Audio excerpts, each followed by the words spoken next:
May buntag sa tanan. Ganit ko ba? Kalimutan na. Ang sa ko, ganit ko basta ka nang before ganit. Mo, kung mo to ka dyan nga, raglain din ang ba na dyan ko i-gawas. No, may buntag sa tanan, no? Have a blessed and joyful. Kauban ang presensya sa Diyos, maguban kay nato karong taknaa. Og sa kanino. How great the art unsa ka dako, the steadfast love of God. No, makanunayong hugma sa Dios.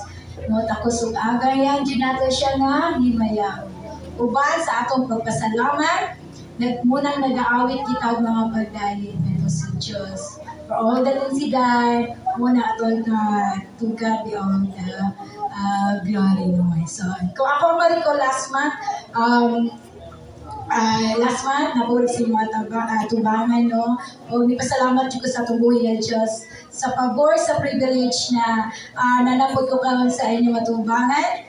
As we back last month, ato na isgutan is kini mao ang pinaka-importanting sugo sa Diyos, no? Una mo, totoo una na isgutan, mao ang igugmao na to ang mao na to ang Dios sa tibuok natong una-una sa tibuok natong kasing-kasi ug sa tibuok natong kalag. Ang gusto sa Dios buo ang atong hatagagugma sa iya, dili 1/4 3/4 media, walay pikas kun dili totally love sama sa gihimog sa Dios atoa, dili pod media yang gugma kundi total love yun ang iyahang gihatag kanato, no? So, ako nina ingon because, yes, ma-connect ko din siya sa atong pag-guysgutan karong taknaa sa from the book of John, no? Kaya si Apostle John before po, ayun di pa, remind po niya gikas pulong sa Ginoo nga ga-reveal kay Apostle John, ang giyang pahinumduman ang mga katawan niya kaniadto o karon po kanatong tanan, no? Sa 1 John, ang passage na trisbutan yung takna, ikan sa 1 John 3:19 to 24. Nandong manito ka tanan, sabay ko niyo sa pagbasa sa maong mensahe.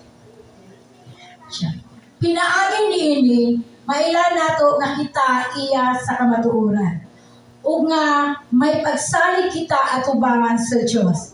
Sa dihang sudyaan kita sa atong konsensya, kay ang Diyos labaw pa kay sa atong konsensya, o nasayod siya sa tanan. Busa mga igsuon, kung wala pasudya ka nato ang atong konsensya, may kaisog kita nga matubang sa Diyos. O atong madawat gikan kaniya ang bisan unsa nga pangayoon nato kay gituman man nato ang iyang sugo o gibuhat ang makapahimuot kaniya. Ang isugo niya mao nga mutuo kita sa ngalan sa iyang anak nga si Hesukristo o maghigugma ay sumala sa sugo ni Kristo. Ang nagtuman sa mga sugo sa Diyos, anaa sa Diyos, o ang Diyos anaa kaniya. O masayran nato nga ang Diyos ania ka nato pinaagi sa Espiritu nga iyang gihatag kanato. Let's all pray. Yes, precious Heavenly Father God, labing halanggo ng mga amahan na makagagawang sa tanan, balaan, at tinubdan niya sa tanan. Hallelujah, guys. Pinaagi sa mong balang Espiritu, God, with the power of your Spirit. Sa ngalan ni Kristo na among manluluwas, ang among Ginoo sa Ginoo. God, Lord, salamat kay Ginoo sa pabor Diyos. Sa imong gihatag ka na mo, God, salamat kayo sa pabor Ginoo nga nakakita pa niyo sinag sa adlaw Ginoo, salamat Ginoo sa ginahawa God Lord.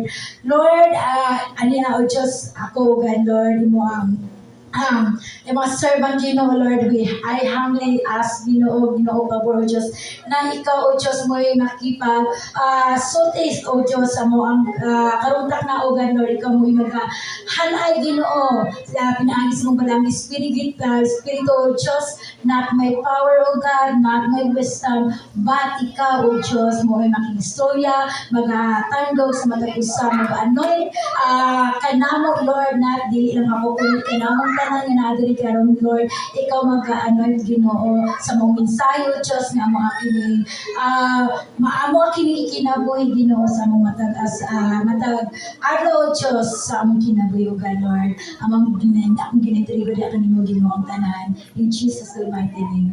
Amen. Yes, hallelujah.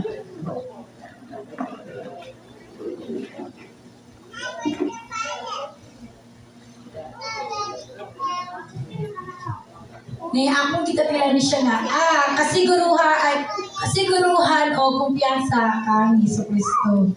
No, ang usang ka bata mga igsoon, naadyo na makasinati yun na naadyo na kasinitian nga kasiguro ka kanang na siya assurance man na ang gugma sa iyahang ginikanan para sa iyahan no na moabot man ang time o mga adlaw makinaunsa man ang assurance sa gugma sa iyahang ginikanan na agyod yadyo na siya assurance na gilab siya sa iyang ginahan bisan pa man nga sa buluyagon no kapila na muhimo og mga sayop nagyan mo siya kumpiyansa nga muduo sa iyang ginikanan no o kung sayop man ang agyod nga na disiplina pagtunod yun na siya kay muna ang gingon sa Biblia na ang pagpantol sa mga anak but kita mga ginikanan sa atong pagdisiplina siguruhon pod nato na maipakita pod nato sa ato ang mga anak